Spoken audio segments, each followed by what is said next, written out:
Welcome back, learners. In this session, we will be discussing on Block 2 Tribal Policies and Legislations, and from the same unit, Constitutional Provisions and Acts for Tribals. Let us see what is the rationale for special provisions for scheduled tribes. The reservation or affirmative action is usually defined as that measure which is aimed at minimizing, if not doing away, with the discrimination and deprivation. The rationale for providing representation to the scheduled caste and scheduled tribes in educational, professional, and political institution was clearly spelt out by Dr. B.R. Ambedkar. The social order has envisaged, which was based on the principles of equality, liberty and fraternity. The India of his dream was with a social order without any discrimination against anyone. Let us see what are the service safeguards for the scheduled tribes. Article 16(4) empowers the state to make provision for the reservation in appointments or posts in favor of any backward class of citizens, which in the state's opinion is not adequately represented in the services under the state. Article 16(4)(a) provides the state from making provision for reservation in matters of promotion to any class or classes of post in the services under the state in favor of the SCs and STs, which in the state's opinion are not adequately represented in the services under the state. Article 335 makes provision for the claims of the members of the SCs and STs in consistency with the maintenance of efficiency of administration in the making of appointments to services and posts in connection with the affairs of the union or of a state. Article 324 provides that nothing in clause 3 shall require a public service commission to be consulted as respects the manner in which any provision under Article 16(4) and 16(4)(a) may be made or the manner in which effect may be given to the provisions of Article 335. Now let us see what are the articles related to protection of women. Article 14 of the Indian Constitution clearly grants equality between men and women, making it obligatory for the state to undertake steps to remove disabilities which women suffer. However, these steps have been taken in various planned periods in order to empower them. The 73rd Constitutional Amendment has special attention on women. It has granted 33% reservation in the three-tier system so as to empower them. Besides, rural development programs like IRDP, TRISOM, NREP, RLEGP, DWACRA, etc., all meant for the rural women. These have emphasized more on tribals, as most of these programs have been functioning in tribal areas, and most of these programs are now merged into the flagship national programs. Now let us see what are the legal measures for the protection of the rights of the scheduled tribes. There are two important legal measures for the protection of rights of scheduled tribes, which can be identified as the SCs and STs. That is the Prevention of Atrocities Act 1989, which came into force from January 1990, and the Constitution of the National Commission for Scheduled Tribes, which was established in the year 1990 with wide-ranging powers and functions. The Statement of Objectives in the SC and ST Act of 1989 spells out the reasons behind the introduction of this act. Despite various measures to improve the socio-economic conditions of the scheduled caste and scheduled tribes, still they remain vulnerable. They are denied civil rights. They are subjected to various offences, indignities, humiliation and harassment. They have in several brutal incidents been deprived of their life and property. Serious crimes are committed against them for various historical, social and economic reasons. The National Commission for SCs and STs was constituted to protect their rights from being violated.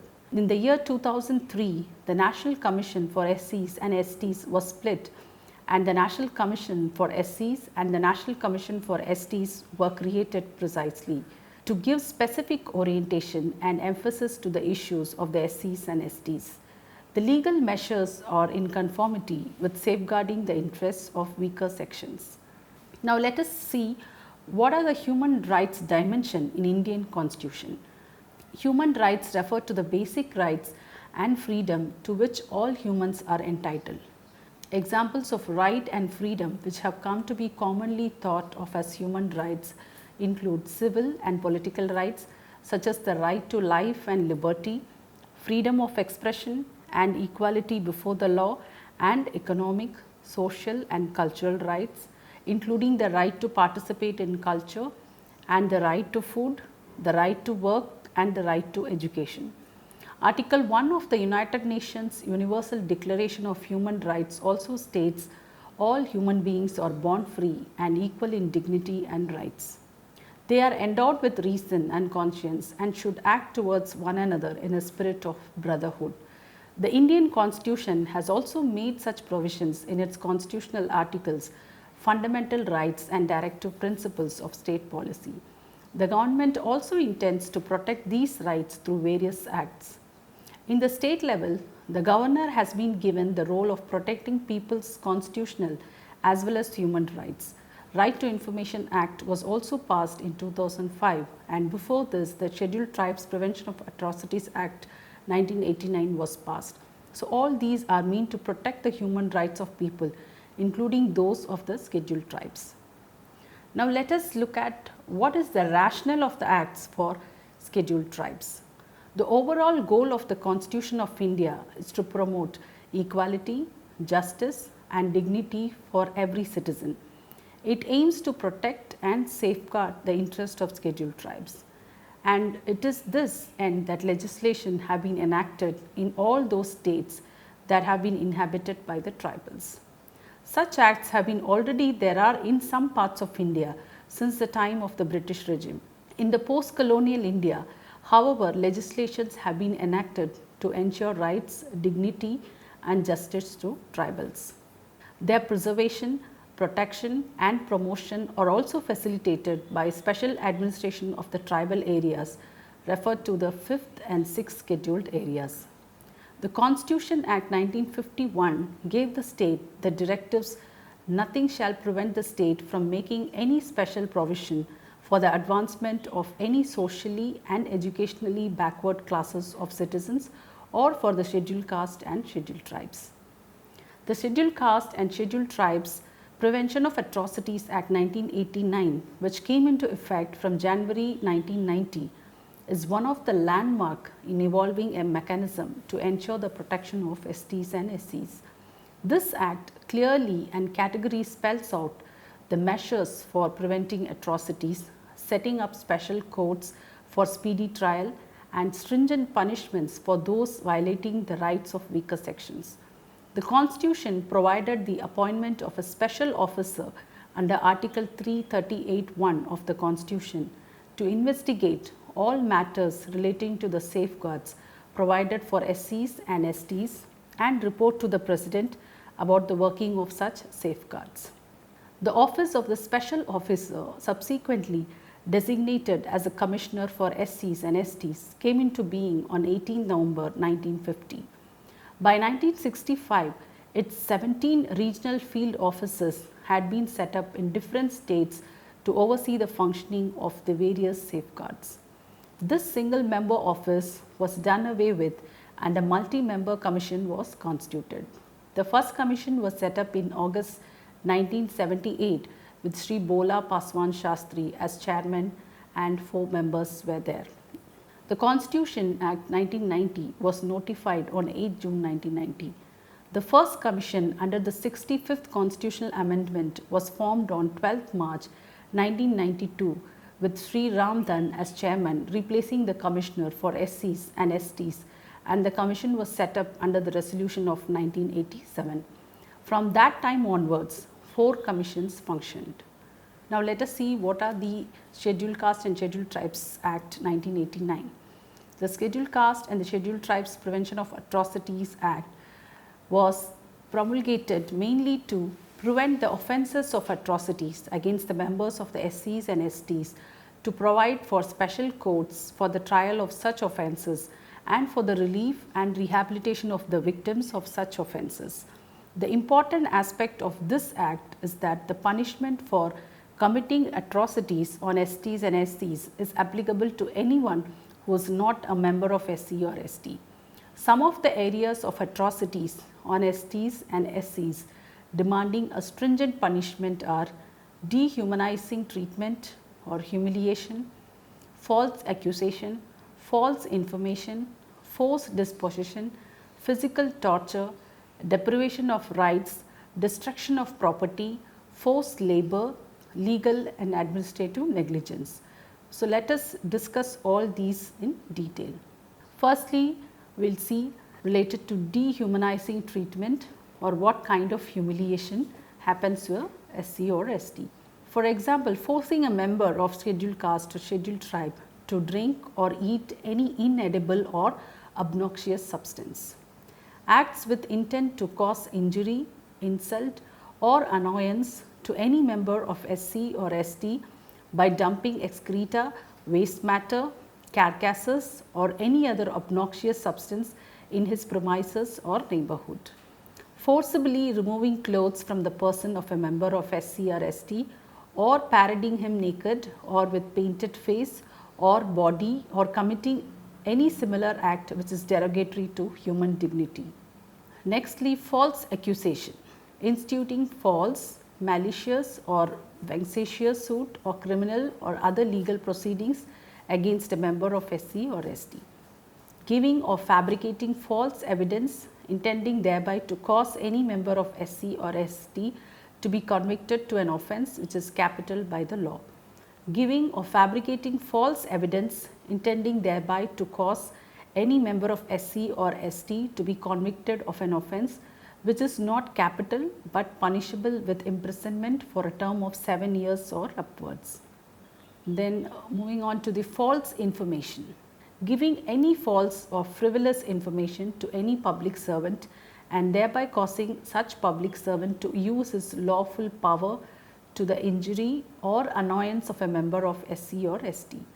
Then let us see regarding forced dispossession, wrongfully occupying or cultivating any land owned by or allotted to or notified by any competent authority to be allotted to a member of SC or ST or getting the land allotted to him transferred. Wrongly dispossessing a member of a SC or ST from his land or premises or interfering with the enjoyment of his rights over any land, premises or water. Forcing or causing a member of SC or ST to leave his house, village or other place of residence. Now, let us see what are the physical torture given to SC or ST. Assaulting or using force to any woman belonging to SC or ST with intent to dishonor or outrage her modesty. Being in a position to dominate the will of women belonging to SC or ST and using that position to exploit her sexually to which she would not have otherwise agreed. Then let us see what are the deprivation of rights. Forcing or intimidating a member of SC or ST not to vote or vote to a particular candidate or to vote in a manner other than provided by law. Contaminating the water of any spring, reservoir or any other source ordinarily used by members of SC or ST so as to render it less fit for the purpose for which it is ordinarily used. Denying a member of SC or ST any customary right of passage to a place of public resort or obstructing such member so as to prevent him from using or having access to a place of public resort to which other members of public or any section thereof have a right to use or access to. Now, let us see what are the destruction of property to them. Committing mischief by fire or any explosive substance intending to cause or knowing it to be likely that he will thereby cause damage to any property belonging to a member of SC or ST. Next, forced labor, compelling or enticing a member of SC or ST to do beggar or other similar forms of forced or bonded laborer other than any compulsory service for public purposes imposed by government. Then moving on to legal administrative negligence. Here Committing any offence under the Indian Penal Code 45 of 1860, punishable with imprisonment for a term of 10 years or more against a person or property on the ground that such person is a member of SC or ST or such property belongs to such member, shall be punishable with imprisonment for life and with fine. So, knowingly or having reason to believe that an offence has been committed under this chapter causes any evidence of the commission of that offence to disappear with the intention of screening the offender from legal punishment, or with that intention gives any information respecting the offence which he knows or believes to be false, shall be punishable with the punishment provided for that offence. Being a public servant, committing any offence under this section shall be punishable with imprisonment for a term which shall not be less than 1 year, but which may extend to the punishment provided for that offence. Wilfully neglecting of duties by a public servant required to be performed by him who is not a member of the SC or ST, resulting in the harm of STs and SCs. Now, after discussing all this, let's move on to the provisions of the Panchayats extension to the Scheduled Areas Act 1996. So, this is also known as PESA Act, came into effect on 24 December 1996. The notion behind this act was to extend the 73rd Constitutional Amendment of 1993 to the scheduled areas so as to enable tribal society to assume control over their own destiny, to preserve and conserve their traditional rights over natural resources. Hence, this act can be called the modified version of the amendment. This act is also applicable for all the states except Meghalaya, Tripura and Mizoram, which come under the 6th schedule of the Constitution. This recognizes the prevailing traditional practices and customary laws of the local people, besides management and conservation of natural resources through Gram Panchayat. Patnaik in the year 2007, he says that it decentralized existing approaches to forest governance by bringing the Gram Sabha to center stage and recognize the traditional rights of tribals over community resources, that is the land, water and forest. PESA was important not just because it provided for a wide range of rights and privileges, but also because it provided a principle as well as a basis for future law making concerning the tribals. This act encourages the organization of people through Gram Sabha and state. It empowers the Gram Sabha to approve the plans, programs and projects for social and economic development before they are taken up for implementation by the village panchayat, to identify beneficiaries of poverty alleviation programs, and also to give certification of utilization of funds by the panchayats for the above programs.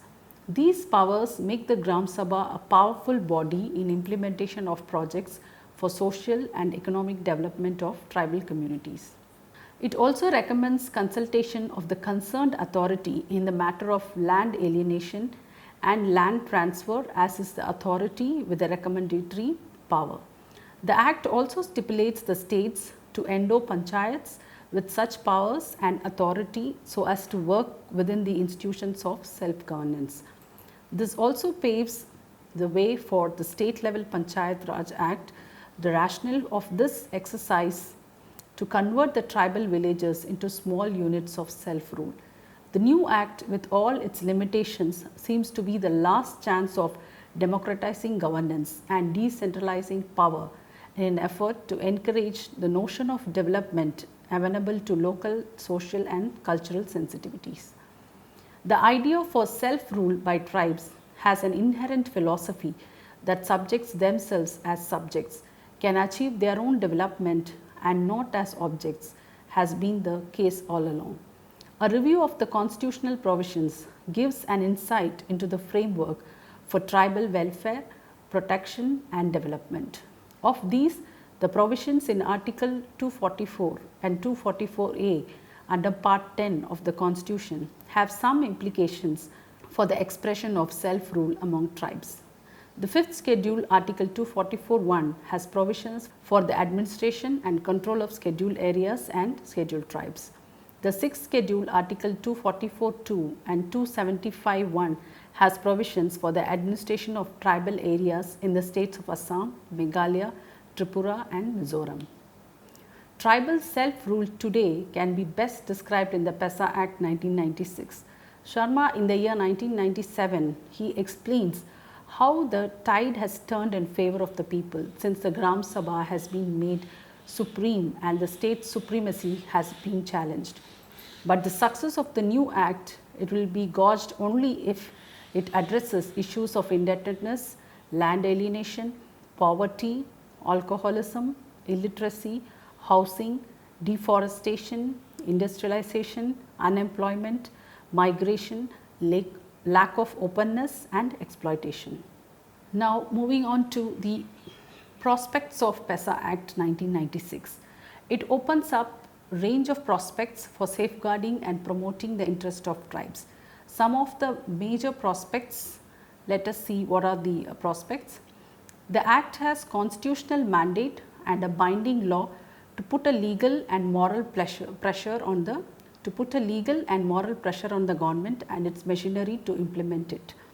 There is a qualitative change in the very notion of tribal development. There is no more distribution of funds, but there is a paradigm shift which consists in its basic assumption that tribal community is competent to safeguard and preserve their traditions and customs, their culture identity, community resources and the customary mode of dispute resolution. Development is projected as collective. The approval of plans, programs and projects for social and economic development is the responsibility of the entire village. The idea of empowerment is based on the notion of decentralization. The higher levels of panchayats do not interfere with the lower. There is a provision for accountability to monitor all kinds of financial transactions to avoid any irregularities. The funds are available to Gram Sabha as per the need, and for every paisa the panchayat is accountable to Gram Sabha. Gram Sabha is supreme and is endowed with the power to have control over water, minor minerals, drinks, minor forest produce, alienation and restoration of tribal market and over the system of debt. There is recognition of the traditional way of settling disputes. This avoids the bureaucratization of justice. Women empowerment gets a boost as the Act ensures 1/3 of women participation in the panchayat. Now let us look at what are the challenges. The provisions of the Panchayat Act 1996 has within its own inbuilt policy level struggles. There is in the process of empowerment a clash of interests, vested interest at every place, either in bureaucracy and political party or in the village itself, try their best to throttle the process of tribes empowerment. In the political and bureaucratic circles, the stakes are quite high. Provision for direct transactions with government with a view to control exploitation and corruption hits the bureaucrats, politicians, contractors and petty brokers.